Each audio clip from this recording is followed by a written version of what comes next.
बहुत समय पहले की बात है, किसी गांव में मोहन नाम का एक किसान रहता था। वह बड़ा मेहनती और ईमानदार था। अपने अच्छे व्यवहार के कारण दूर दूर तक लोग उसे जानते थे और उसकी प्रशंसा करते थे। पर एक दिन जब देर शाम वह खेतों से काम कर लौट रहा था, तभी रास्ते में उसने कुछ लोगों को बातें करते सुना। वे उसी के बारे में बात कर रहे थे। मोहन अपनी प्रशंसा सुनने के लिए उन्हें बिना बताए धीरे धीरे उनके पीछे चलने लगा, पर उसने उनकी बात सुनी तो पाया कि वे उसकी बुराई कर रहे थे। कोई कह रहा था कि मोहन घमंडी है, तो कोई कह रहा था कि सब जानते हैं वो अच्छा होने का दिखावा करता है। मोहन ने इससे पहले सिर्फ अपनी प्रशंसा सुनी थी, पर इस घटना का उसके दिमाग पर बहुत बुरा असर पड़ा और अब वह जब भी कुछ लोगों को बातें करते देखता तो उसे लगता वे उसकी बुराई कर रहे हैं।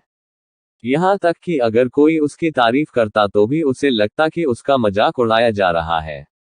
धीरे धीरे सभी ये महसूस करने लगे कि मोहन बदल गया है, और उसकी पत्नी भी अपने पति के व्यवहार में आए बदलाव से दुखी रहने लगी। और एक दिन उसने पूछा, आजकल आप इतने परेशान क्यों रहते हैं? कृपया मुझे इसका कारण बताइए। मोहन ने उदास होते हुए उस दिन की बात बता दी। पत्नी को भी समझ नहीं आया कि क्या किया जाए, पर तभी उसे ध्यान आया कि पास के ही एक गांव में एक सिद्ध महात्मा आए हुए हैं, और वो बोली, स्वामी, मुझे पता चला है कि पड़ोस के गांव में एक पहुंचे हुए संत आए हैं। चलिए हम उनसे कोई समाधान पूछते हैं।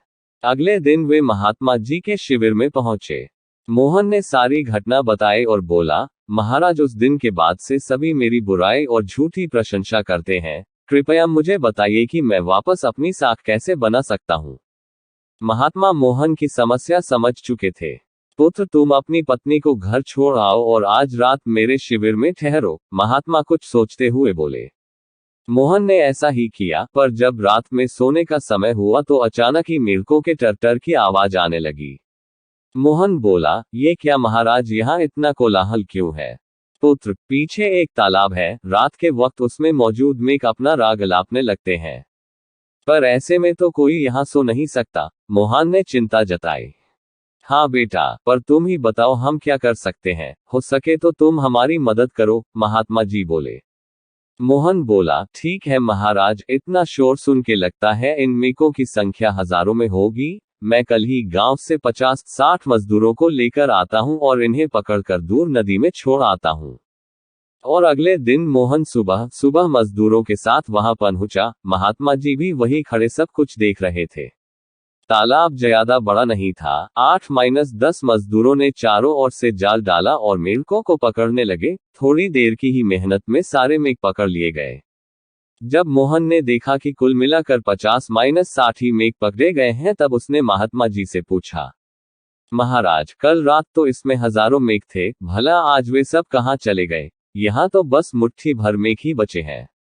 महात्मा जी गंभीर होते हुए बोले, कोई मेघ कहीं नहीं गया। तुमने कल इन्हीं मेढकों की आवाज सुनी थी। ये मुट्ठी भर मेघ ही इतना शोर कर रहे थे कि तुम्हें लगा हजारों मेघ टरटर कर रहे हो।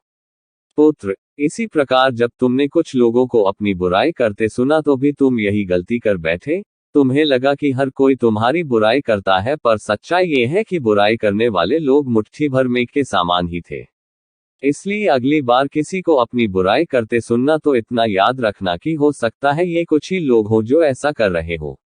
और इस बात को भी समझना कि भले तुम कितने ही अच्छे क्यों ना हो, ऐसे कुछ लोग होंगे ही होंगे जो तुम्हारी बुराई करेंगे।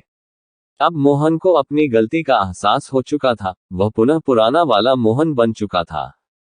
फ्रेंड्स, मोहन की तरह हमें भी कुछ लोगों के व्यवहार को हर किसी का व्यवहार नहीं समझ लेना चाहिए और पॉजिटिव फ्रेम ऑफ माइंड से अपनी जिंदगी जीनी चाहिए। हम कुछ भी कर ले, पर लाइफ में कभी ना कभी ऐसी समस्या आ ही जाती है जो रात के अंधेरे में ऐसी लगती है मानो हजारों मेघ कान में टरटर कर रहे हो। पर जब दिन के उजाले में हम उसका समाधान करने का प्रयास करते हैं तो वही समस्या छोटी लगने लगती है। इसलिए हमें ऐसी सिचुएशंस में घबराने की बजाय उसका सल्यूशन खोजने का प्रयास करना चाहिए और कभी मुट्ठी भर मेघों से घबराना नहीं चाहिए।